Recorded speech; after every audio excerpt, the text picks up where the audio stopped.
Hello everybody, কালকে আয়ারল্যান্ডের সঙ্গে নতুন সিরিজ শুরু হতে যাচ্ছে এবং নতুন কোচ সালাউদ্দিন এসেছে আমাদের বাংলাদেশ টিমে।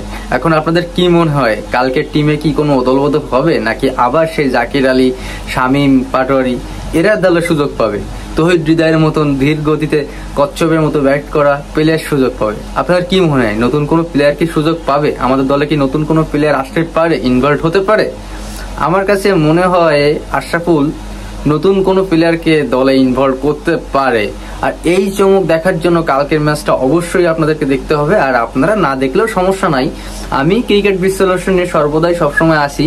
আমার চ্যানেলটা সাবস্ক্রাইব করে রাখলে আমি অটোমেটিকলি আপডেট দিয়ে যাব, কোনো সমস্যা নাই। কিন্তু আমি মনে করি এই নতুন ক্রিকেট টিমে নতুন করে নতুন প্লেয়ারের অদল বদল কিছুটা হবে, কারণ অনেক সিন্ডিকেট চলতেছিল, সেটা আপনারা ইতিমধ্যে দেখে ফেলেছেন। আর ভবিষ্যতে আশা করব এরকম ধরনের সিন্ডিকেট হবে না। আর নারী ক্রিকেট টিমে যে পরিমাণে সিন্ডিকেট হচ্ছে সেটা তো আপনারা দেখতেই পাচ্ছেন, ক্রিকেট টিমটাই ধ্বংস হয়ে যাচ্ছে। তো সেইখান থেকে আমার মনে হয় জাকিরের মতন অখাদ্য প্লেয়ার বাংলাদেশ টিমে মনে হয় এই মুহূর্তে আর জায়গা পাবে না, কারণ তার খেলা শিখতে হবে, ভালো খেলা শিখতে হবে, দেন দলে চান্স পেতে হবে। দেখা যাক, আশরাফুল একজন অভিজ্ঞ প্লেয়ার ছিল, ম্যাচ ফিক্সিং এর জন্য তারা বাদ দেওয়া হয়েছিল, জাতীয় টিমে তার সেভাবে আর খেলার সুযোগ পায়নি। কিন্তু সে একজন ব্যাটিং হিসেবে খুব ভালো একজন ব্যাটিং ছিল, সেটা আমরা জানি।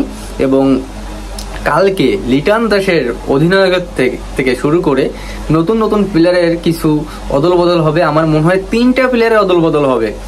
এইখানে হচ্ছে আপনার জাকির, শামীম এবং হৃদয়, এই 3টা থেকে যে কারা বাদ যাবে, 2টা বাদ যাবে, এই 2টা যে কারা বাদ যাবে আপনারা একটু কমেন্ট করে জানাবেন। আর কালকের খেলায় কি বাংলাদেশ জিততে পারে নাকি ঠকবে, নাকি আগের মতন বিশ্রী বাজে পারফরমেন্স নিয়ে আবার হয়ডাইসের শিকার হবে? কি মনে হয়, সালাউদ্দিন কি দলটারে জিতাতে পারবে, নাকি আমরা সিরিজ জয় হব, নাকি আমরা টোটালি হয়ডাইস করে ছেড়ে দিব?